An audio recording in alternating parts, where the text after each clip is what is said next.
Assalamualaikum warahmatullahi wabarakatuh. Kembali lagi dengan saya Nabila. Jadi, di sini kita masih membahas tentang mikrotik MTCNI ya, teman-teman. Namun di video kali ini yang akan kita bahas adalah mengenai about router OS dan router board. Nah, untuk subbab-subbab yang akan kita bahas di router OS ini, yang pertama ada router OS dan router board, yang kedua router OS features, yang ketiga router board name, yang keempat router board type, dan yang kelima arsitektur router board. Oke, jadi kita langsung saja ke materi yang pertama ya, teman-teman. Seperti yang sudah kita pelajari ya teman-teman, bahwa mikrotik itu terbagi menjadi dua, yaitu software dan hardware. Router OS ini mengarah ke software ya teman-teman. Dan untuk yang router OS itu merupakan vendor dari mikrotik yang dinamakan router OS atau based on OS. Perlu diketahui bahwa mikrotik router board itu berarti lebih mengarah ke perangkat fisik, ataupun yang router OS ini lebih mengarah ke software yang berbentuk OS ya. Sama seperti sebelumnya, mikrotik router OS bisa diinstal di PC, server, atau virtualisasi seperti VMware, VirtualBox, dan lain sebagainya. Jadi router OS ini dengan standar Alone Operating System berbasis Linux dengan versi 3.3.5 kernel. Untuk jenis produk mikrotik router OS itu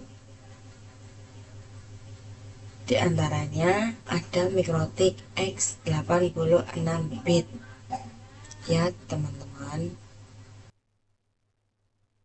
Jadi ini adalah tampilan atau bentuk dari mikrotik X86 bit teman-teman. Nah, mikrotik X86 bit juga ini memiliki banyak jenis, diantaranya ada mikrotik X86 bit Aneto. Untuk Aneto itu seperti ini ya teman-teman, dan ada yang jenisnya Dinara. Untuk yang Dinara itu ini seperti ini, dan ada juga yang jenisnya itu Ogma. Masih ada lain lagi ya, dan lain sebagainya.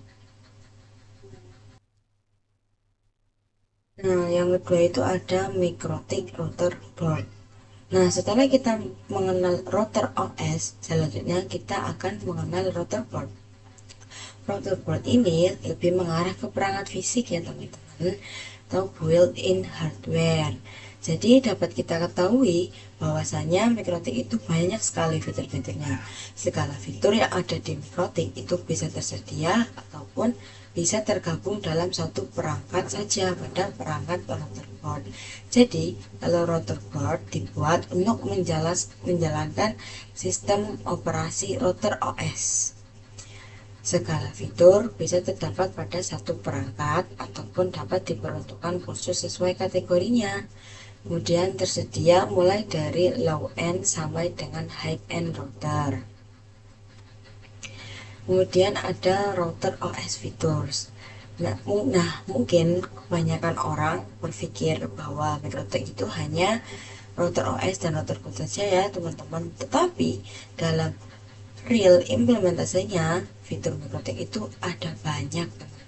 Di antaranya seperti wireless network, routing, firewall dan NAT, QoS atau bandwidth management, point-to-point tunneling, user management, dan tools.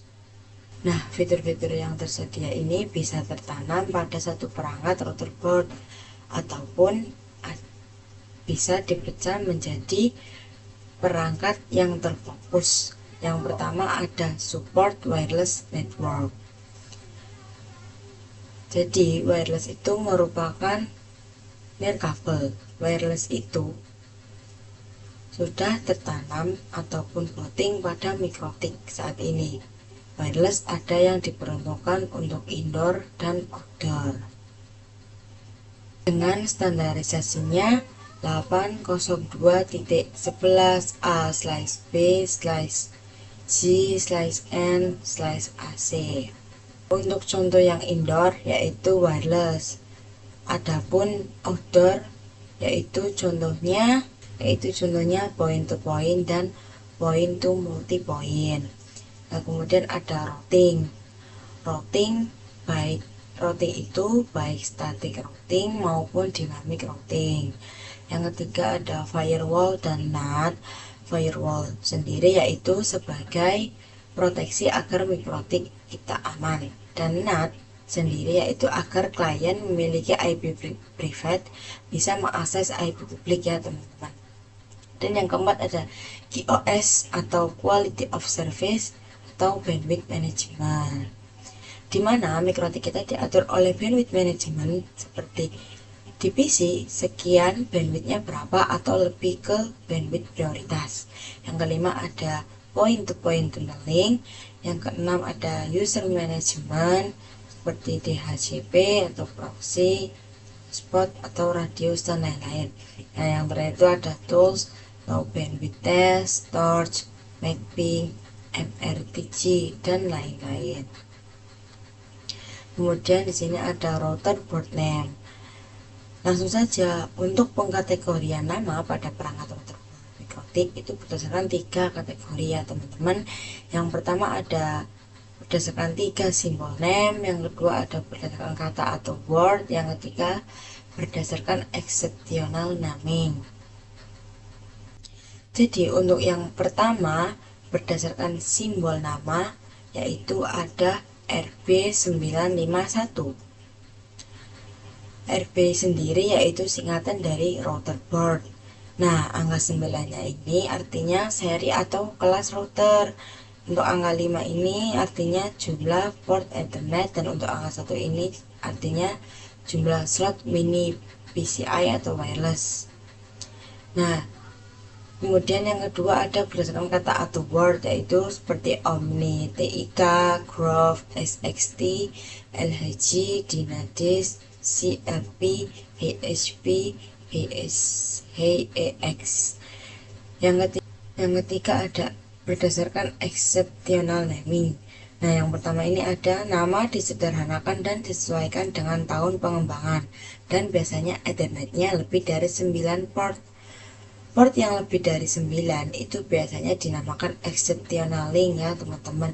Nah, di sini juga ada contohnya yaitu yang pertama ada RP600, 900, 1000, 1100, 1200, 2011, 3011 dan 4011. Nah, kemudian di sini ada router board type.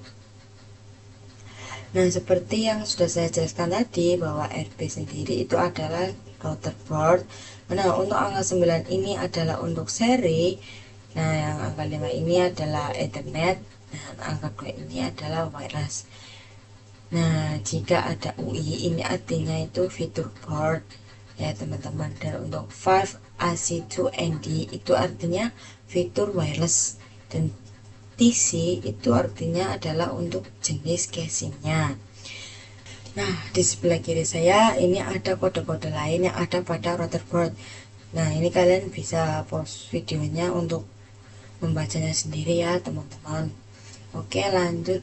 Untuk yang terakhir yaitu ada arsitektur router board.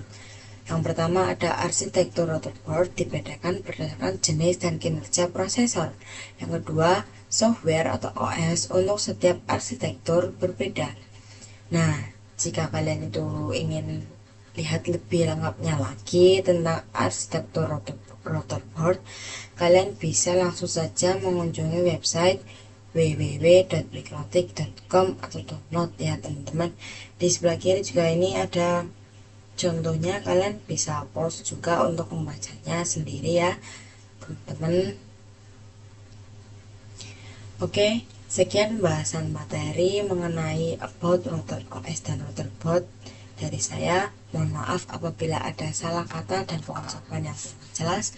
Kurang lebihnya saya mohon maaf dan terima kasih. Sekian dari saya. Wassalamualaikum warahmatullahi wabarakatuh.